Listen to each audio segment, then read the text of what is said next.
This is the real car. There are two cars out there that you could possibly have that were in the movie. This is car 1287. That is the prop number. That's the last four digits of the VIN. The last 45 minutes of the movie was a car chase. This is the car that raced around the streets in Los Angeles. This is the car that made that movie exciting. All right, here we go.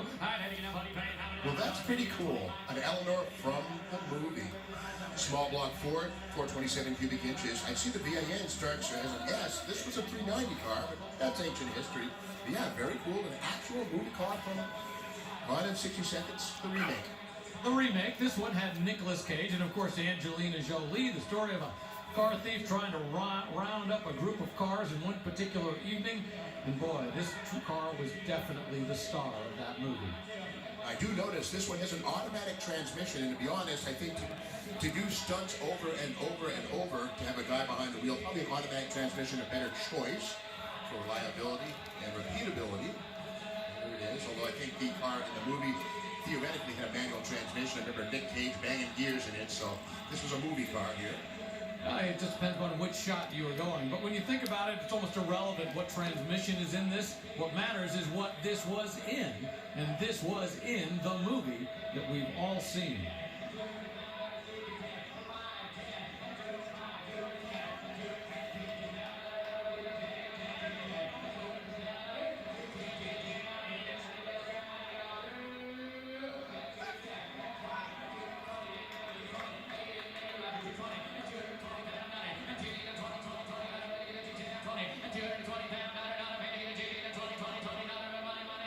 The life of a movie car isn't always pleasant, but I don't see any signs of damage or scuffs on this one, which is good.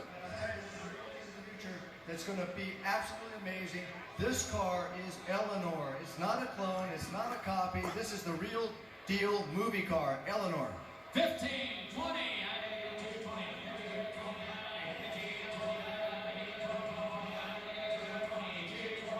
Once upon a time, movie cars tended to be really rough. Even if you go back and look at the Batmobile, you know, it was rough around the edges. As time has gone on, though, especially when you look at the Fast and Furious movies, those kinds of things, the cars they're using are actually highly finished, high-quality cars. We've seen a number of them come across the block, and they're in nice shape oftentimes. Whereas a lot of the early cars, remember when George Barris would make movie cars? I mean, he was using all kinds of plastic parts to make it look like something as opposed to being something. I love that car.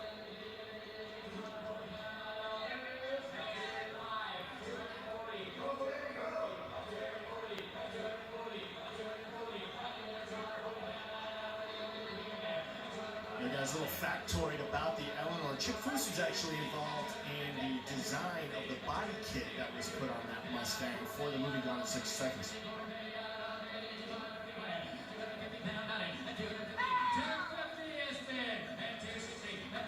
And there were plenty of movies. I mean, they were stealing Aston Martins and Cadillacs and Bentleys and Stingrays and Vipers and Ferraris.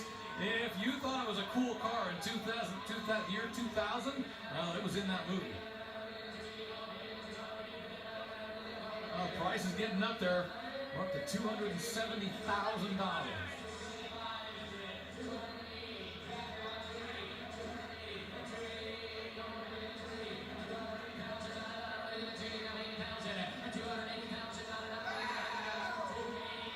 $280,000.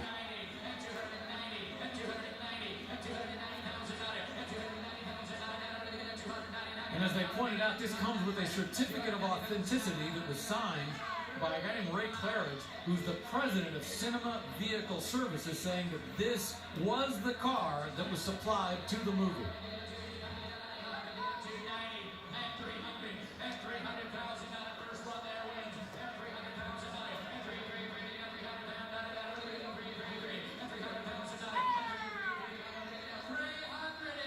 $300,000.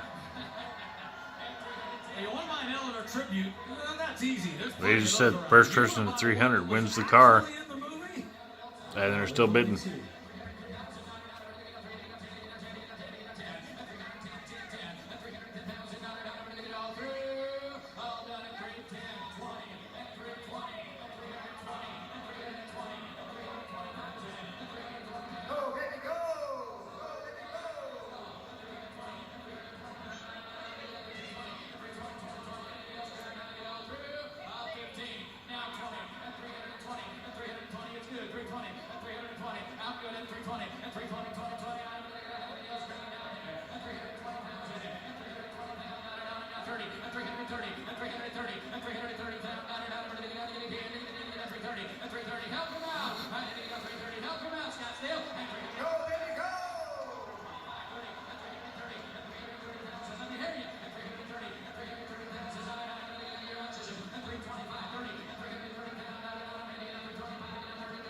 Car's gained 300 grand since it rolled up.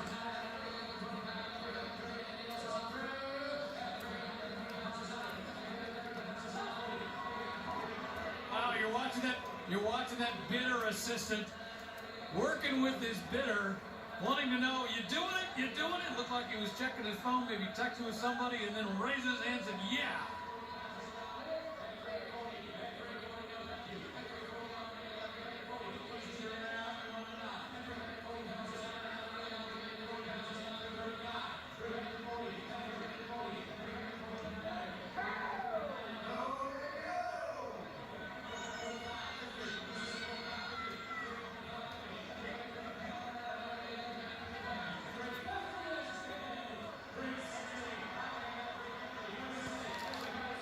Car's made 325 grand since it first entered the block. You want reality TV?